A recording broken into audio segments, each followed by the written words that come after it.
Halo teman-teman, kembali lagi di channel David Ribas. Sebelum perkenalkan kembali, nama saya David Pramono dari Teknologi Rekayasa Otomasi Angkatan 2023 Universitas Diponegoro dari Fakultas Sekolah Vokasi.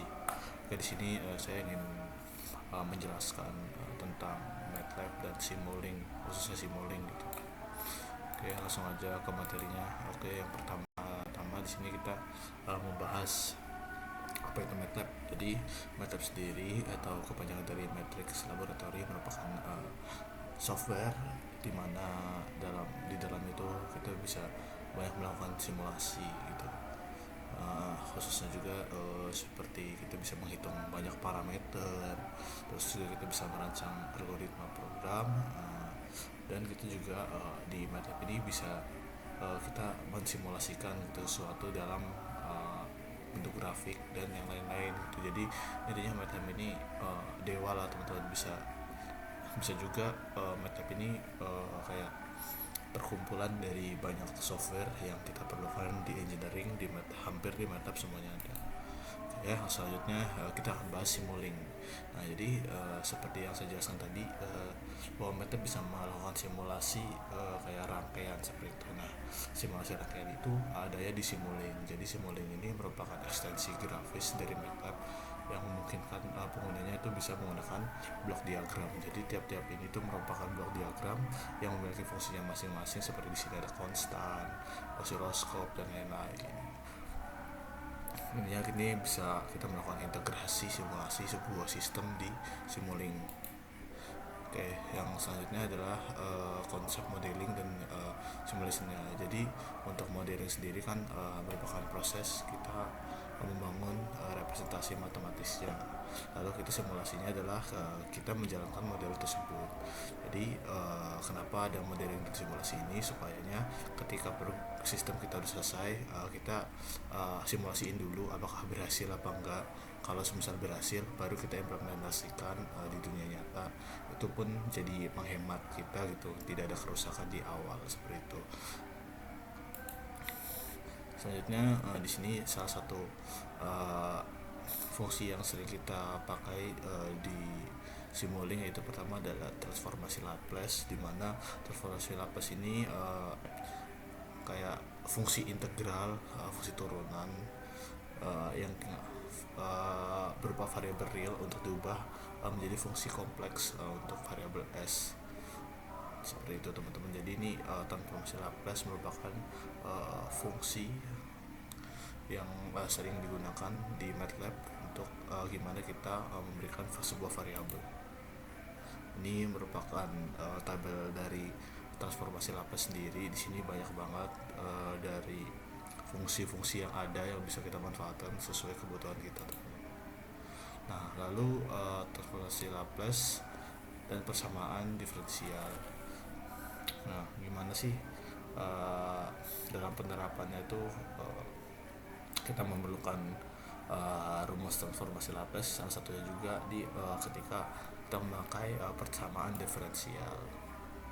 Nah, persamaan diferensial ini ada macam-macam. Ini juga ada transformasi Laplace unilateral, di mana itu bentuk yang paling umum digunakan di engineering. Misal kita menggunakan sinyal ataupun kita sistem itu sistem kontrol, maka pakainya transformasi Laplace yang unilateral. Terus untuk bilateral sendiri sebenarnya kurang lebih sama, cuman kita melambangkan dengan ini teman-teman. Terus juga ada inverse. Jadi inverse ini dimana dapat dihitung sesuai konstanta yang sesuai gitu teman-teman. Jadi ini transformasi Laplace inverse ini lebih sifatnya tuh linearitas. Dan ini ada transfer function. Sebenarnya transfer function ini ya transformasi Laplace itu sendiri gitu. Jadi definisinya seperti yang ditampilkan di PPT, sebagai rasio dari keluaran sistem pada masukan dengan asumsi kondisi awal adalah 0, seperti itu. Jadi fungsi transfer ini atau transfer function itu merepresentasikan hubungan antara sinyal keluaran dan sinyal masukan gitu. Jadi fungsi transfer ini dikalikan dengan fungsi masukkan agar menghasilkan keluaran sistem. Itu untuk kesimpulan dari transfer function ini sendiri. Apa sih itu transfer function? Selanjutnya di sini juga kita bisa melakukan permodelan pada simulink, yaitu yang pertama kita bisa permodelan sistem mekanik ya. Di sini ada mekanik, elektrik dan hidrolik. Kita bahas yang mekanik. Jadi seperti dalam sistem kendali kontrol misal, itu ya pasti ada sistem mekaniknya gitu. Sistem mekanik tuh dibagi pada dua, yaitu translasional dan rotasional. Untuk sistem mekanik sendiri bisa campuran juga antara translasional dan rotasional. Nah, di sini juga banyak lah kayak blok diagram seperti massa, pegas dan peredam itu yang digunakan pada permodelan sistem mekanik. Selanjutnya di sini juga kita seperti yang sudah saya sebutkan, di sini kita bahas tentang spring atau pegas. Jadi pegas ini mempunyai gaya F gitu teman-teman, dan juga kita juga saat pegas ditarik ini juga ada beberapa persamaannya, yaitu E sama dengan 0,5 K Y juga. Ini juga ketika pegas akan dilepas maka akan ke bentuk awal. Terus juga di sini maka ada rumusnya itu seperti ini gitu kan, pegas ditarik pasti akan ke bentuk awal seperti itu. Ini juga ada peredam gitu. Peredam itu biasanya ada pada piston atau rumus sebuah silinder. Jadi gaya F membuat piston itu bergerak sebanding dengan kecepatan piston ya, dan pernyataan dari fungsi tersebut itu atau rumusnya itu ada di sini teman-teman, yaitu F B D Y per dt. Kemudian untuk permodelan mekanik bagian massa sendiri itu persamaannya adalah F M D kuadrat Y per dt kuadrat, dimana energi itu memiliki energi yang tersimpan, di mana energi kinetik yaitu E sama dengan setengah mv kuadrat. Nah, ini juga salah satu contoh ya teman-teman, contoh dari sistem mekanis. Di sini ada pegas, di sini juga ada peredam gitu. Di sini juga ada masanya. Jadi pegas ini yang K ini pegas, C ini peredam, terus M itu masanya. Nah, terus ini juga ada permodelan elektrik yang sering kita pakai lah khususnya di jurusan saya juga gitu. Di sini juga bisa kita melakukan simulasi gitu terkait elektrik. Ini juga kita juga bisa melakukan melaksanakan hukum Kirchhoff gitu teman-teman di pasal permodelan elektrik itu sendiri gitu teman-teman. Kemudian di sini ada hidrolik gitu. Di sini kita bisa melakukan gimana ya, simulasi sebuah industri gimana untuk piping gitu, khususnya di industri migas. Nah, kita bisa melakukan simulasi hidroliknya terlebih dahulu di simulink. Nah, ini merupakan salah satu persamaan yang ada pada permodelan sistem hidrolik itu salah satunya. Nah, ini untuk di dalamnya sendiri pemodelan kita kan pasti juga ada sistem kontrolnya.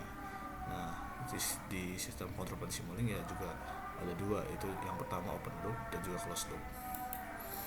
Nah, ini open loop jadi proses tuh terjalin linear terus sampai output itu tidak ada feedback. Lalu selanjutnya closed loop, di mana closed loop ini nanti memiliki feedback dari sensor nanti dikembalikan ke sensor dengan hasil yang lebih baik atau sesuai dengan input atau target yang kita tentukan. Nah, ini merupakan bagian ya dari MATLAB. Ketika kalian pertama buka MATLAB itu seperti ini. Nah, nanti bakal kalian masuk ke simulink gitu teman-teman. Ada salah satu ekstensi bernama simulink. Nah, ini permodelan sistem blok seperti itu, jadi input sistem lalu output. Nah, ini bisa juga nih, jadi ini source blocknya contohnya seperti ini. Nah, nanti kita buat fungsi-fungsinya per diagram blocks-nya. Dan juga di sini ada oscilloscope yang nantinya bakal menampilkan hasil grafiknya. Nah, ini ada fungsi RAM-nya. Ini fungsi gelombang sinus, bisa untuk fungsi acak, dan untuk fungsi berulang kita pakai diagram yang ini. Fungsi input kerja, lalu juga di sini ada pembuatan sistem sync blocks. Ini untuk osiloskopnya hasilnya seperti ini untuk sync blocks. Di sini juga kita bisa menampilkan di display itu seperti apa ya? Kita bisa menampilkan variabelnya lah yang dari selain dari osiloskop kita bisa menampilkan di display. Kemudian di sini kita juga bisa melakukan program, melakukan M file. Jadi ini 2 blok file juga bisa jadi satu. Blok penjumlahan juga ada di sini. Bahkan blok produk, blok pembagian. Terus juga di sini ada absen dan bias juga untuk perhitungan kompleks tertentu. Ini ada matriks juga, matriks support 2/2 dan lain-lain. Nah ini di fungsi kita bisa melakukan MATLAB function yaitu melewat M files, tabel, lalu mux, demox, dan bus. Itu juga bisa melakukan 2 input kepada satu osiloskop yang menghasilkan banyak grafik. Ini di demox yaitu yang dua input malah jadi satu outputnya, itu bisa juga. Dan di sini ada topologi bus juga, ada switch juga dan selektor untuk seperti kayak pemodelan on off nya, atau kita bisa berganti-ganti sistem atau output dalam satu ini. Di sini juga ada logika gitu, tabel logika juga kita bisa pakai.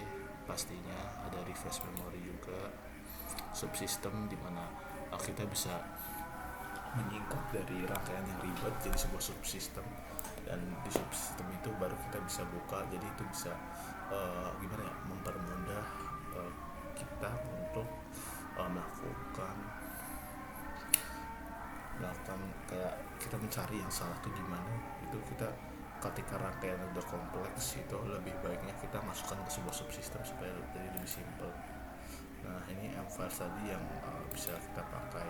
Nah untuk kesimpulannya sendiri, intinya dari MATLAB ini banyaklah kayak menawarkan kita untuk melakukan simulasi gitu, dimana supaya kita tuh nggak asal mengimplementasikan sebuah sistem yang bisa membahayakan kita gitu. Jadi kita bisa simulasi dulu lah untuk sebelum kita mengimplementasikan.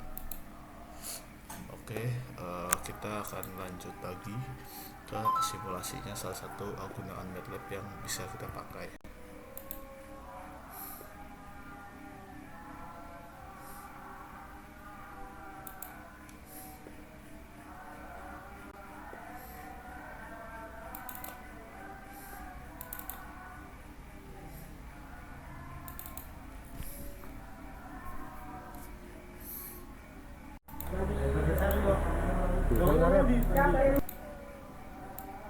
Oke, di sini saya melakukan kita melakukan kesimuling dulu itu untuk sinus ya, sudah melihat sinus itu gimana gitu.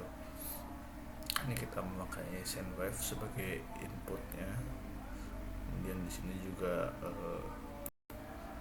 scope untuk menampilkan ini konstan sebagai input juga. Jadi ini konstan, gain itu akan meneruskan. Di sini ada fungsi sum atau penambahan, yang itu juga di bawahnya ada feedback. Feedbacknya dari konstan dan akan mengarah dan masuk ke osiloskop, atau osiloskopnya akan menampilkan grafiknya gitu, teman-teman. Ini kita yaitu fungsinya fungsi penjumlahan, dimana ini ada 1 dan 3, kita 1 yaitu tiap ini itu 1 dan 3 itu adalah yang atasnya seperti yang dilihat pada grafiknya teman-teman.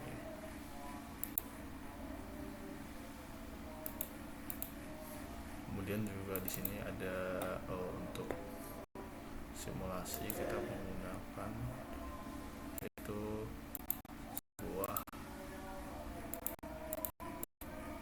multiplexer gitu teman-teman. Jadi ini 2 jadi 1. Nah jadi di sini juga ada dua grafik gitu teman. Juga ini ada demox gitu teman-teman. Tapi satu kita kembalikan lagi menjadi dua, jadi satu gitu masing-masing. Bisa kemudian juga kita bisa memanfaatkan mfiles atau program seperti yang tadi saya bilang. Ini juga, jadi kita melakukan program bisa untuk memunculkan sebuah grafik. Oke, terima kasih. Sekian dari saya. Wassalamualaikum warahmatullahi wabarakatuh.